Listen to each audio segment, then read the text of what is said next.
Good morning, everybody. I'm Dilly Brigs with The Subject Press, and today the subject we are featuring is an amazing author of a brand new killer thriller series, and whose first edition for it was just released on December 12th, 2016, just a short month ago, Mr. Daniel Caine. How are you doing this morning, Mr. Caine? Doing good, Dilly. How are you?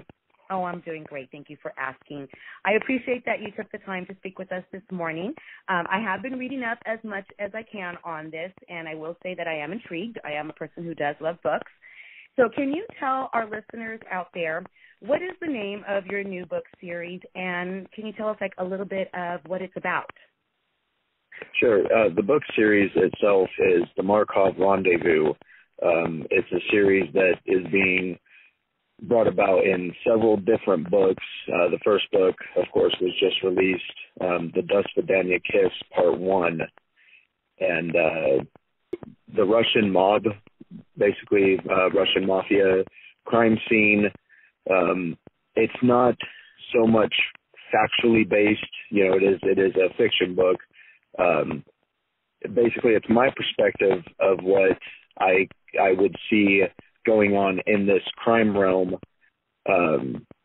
you know, how these mafia men are portraying them, along with information that I've done on the Russian mafia, as well as just adding characteristics that would make them more murderous in a sense, more intriguing to the audience. Mm-hmm. And it brings to life things that the Russian mafia does, criminally wise, you know, from illegal dealings to hunting people down to just all around. It's the series itself is dark theme based, definitely for mature audiences, and it goes into the life of the main character, Vladimir Markov, who is the underboss for the biggest and most powerful Russian crime family. It goes into what he endures through the mafia life, his loyalty to the leader of this family, Semyon Petrov, who is known as the head packhand. Mm-hmm. And for me, it was very intense writing out this series. Sorry,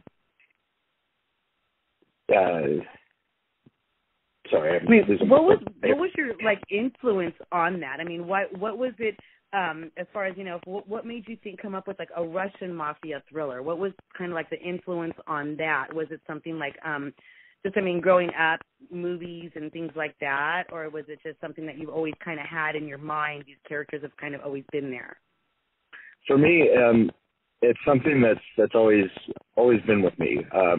You know, I enjoy crime thrillers myself personally, okay. And to write them is, in a sense, it's almost therapeutic for me. It's a form of counseling. You know, mentally and emotionally, it's an outlet for me.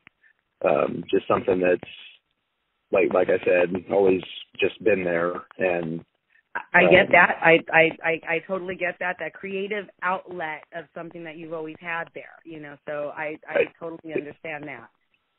Right. Well, that's awesome. That's amazing that you can actually now put it down, you know, on paper, because, you know, it takes a long time to be able to come up with stuff like that, you know, at least I feel so, you know, and for somebody to be able to come up with the whole series on top of that, it's not just one novel, you plan to have this whole series. How many books do you plan to write with this series, or around about? Do you have an idea? At least 8 to 9. You know, this is a series. Saga. Right. Yes. Yeah.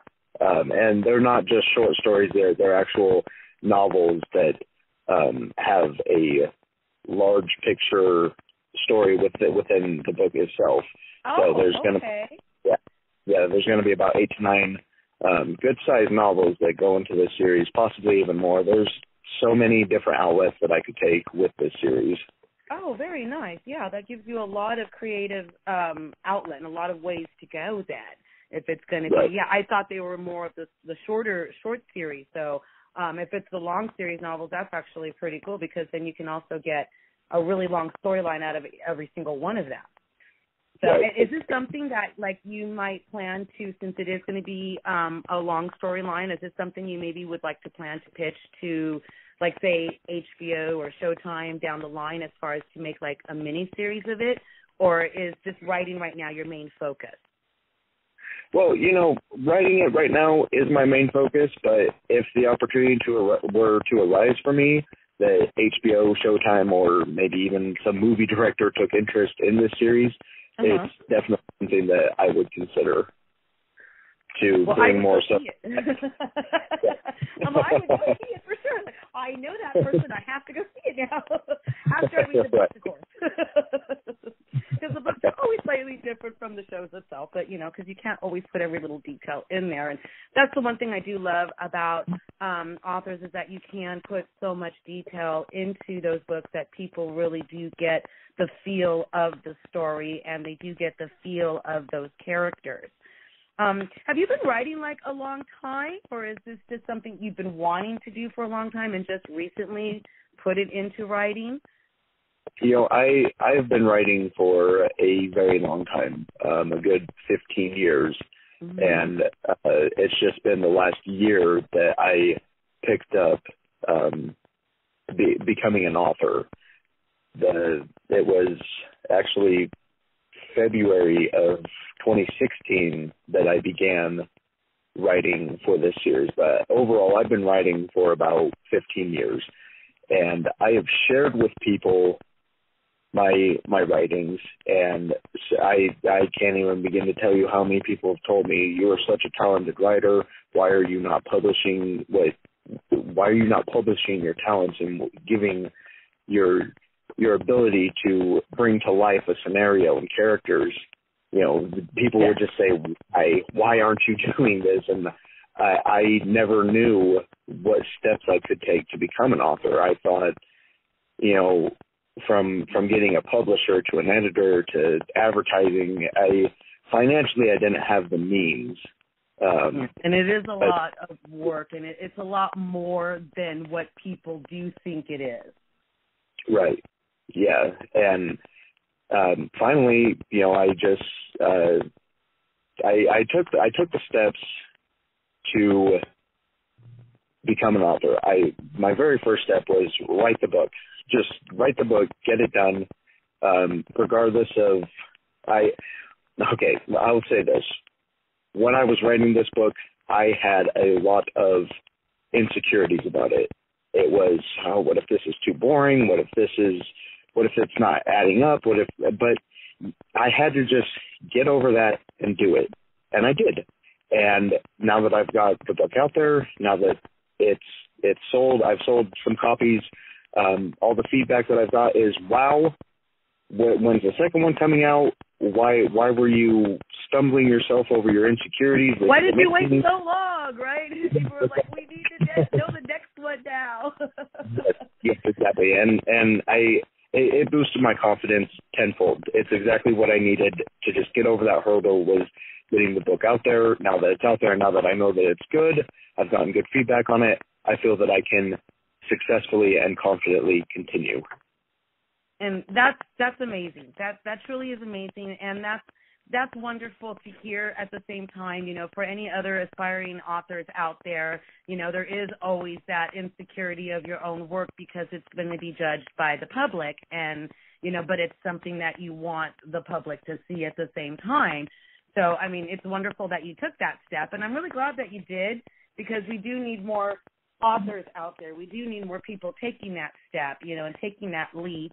I'm already intrigued from what I have already read, and I am one of those type of people that when I get my time, I like to read. I don't have a whole lot of free time, but when I do like to sit down and read or listen to music or just immerse myself into something different other than my own life. And when I get to the end of the book, I am that person like, oh, my God, where's the next one? Where's the next one? I need to know what happens next. Hurry up with the next one. So right. I like when people do write these series and to continue it on, and I think that's absolutely wonderful. I do look forward to reading the books, and if anybody ever picks it up in a miniseries, I would definitely be there to see that. Now, I also know that at this point you are not just writing your series, and now this one was just released last month, but you already are writing the next installment for the Dosvedanya Kiss Part 2. Is that correct? Yes. Okay, and you're collaborating with author Sasha George on a completely separate book, a different storyline on that. So I know you're kind of busy. You've got a few things going on right now.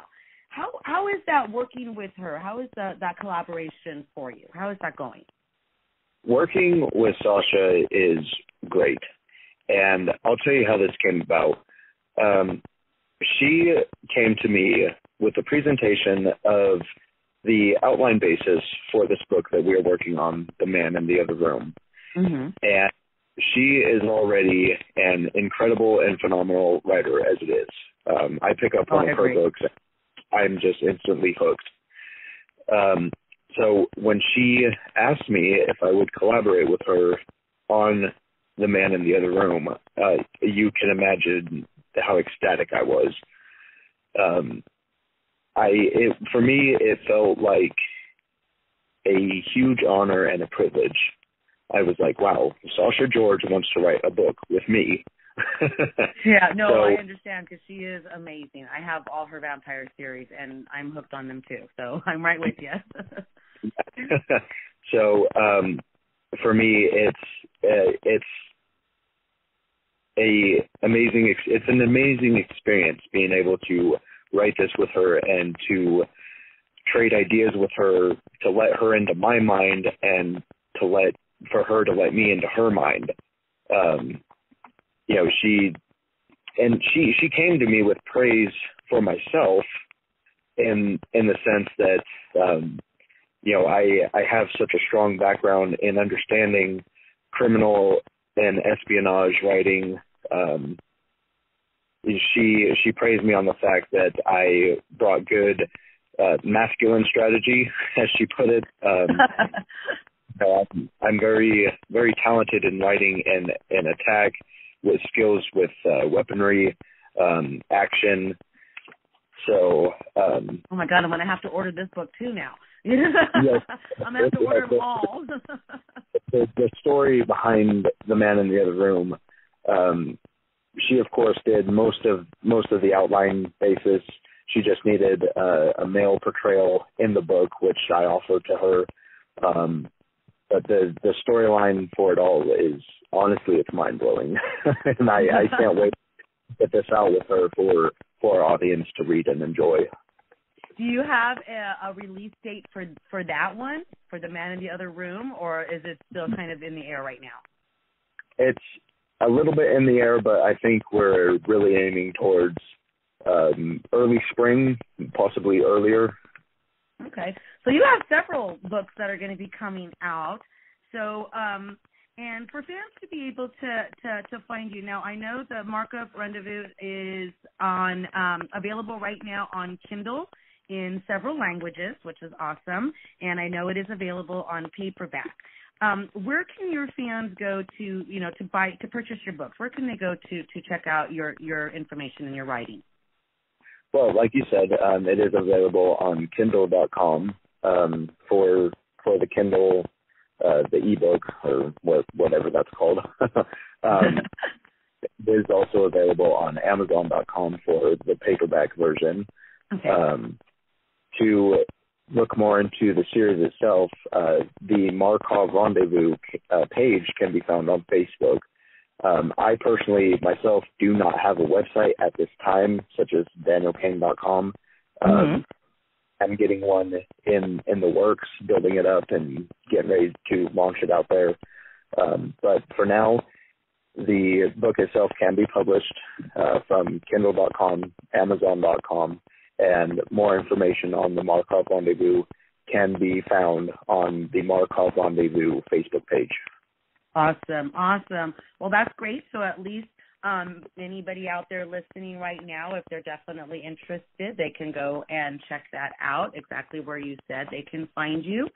And is there, like, anything else that maybe you would like fans out there to know? Is there anything that we did not touch on that maybe you would like to add or to let people know about that?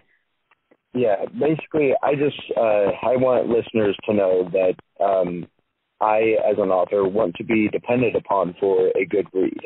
You know, I want to captivate all of my readers and make them feel like they've literally stepped into the portrayed story and are living it with the characters that they read about. And that's awesome, because that's usually the main goal of reading that story as well, is so that you can be involved in the characters and step into a whole other world that you have known, that you just know nothing about. And so that's the intriguement for me, you know. So I think that's absolutely wonderful. And so far, like I said, everything that I have read, I'm already intrigued. So I feel that you are already doing that. You are already captivating people and, you know, having them interested in piquing their interest in what this is about. So great. So thank you so much. I really do appreciate the time that you took to speak with us this morning and to let us know a little bit more about your books. I do look forward to reading them. As I said, I am an avid book reader whenever I do get the time. Unfortunately, I don't always have it, but when I do, I like to listen to music. I like to read, and those are my little pastimes to escape the reality world and go in somewhere else. But I really do appreciate it. I know you're very busy, and just to be working, you just released one book. You have 2 books that you're working on right now, so I know that, you know, takes a lot. So I appreciate that you took the time this morning to speak with us. And hopefully when you have the release of these new books, we can maybe conduct a follow-up interview to, you know, let people know out there how things are going for you and how the book progression is coming along. You know, if we could do that, that would be great. Absolutely. I appreciate that. You guys, the Subject Press, have had me on the show this morning, and I would absolutely love to come back for another interview. Awesome.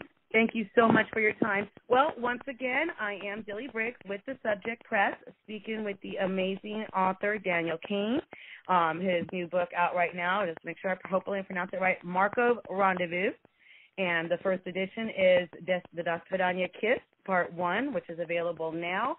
He is working on Part 2. That'll be available soon. And The Man in the Other Room, is that correct? The Man in the Other Room for the next author.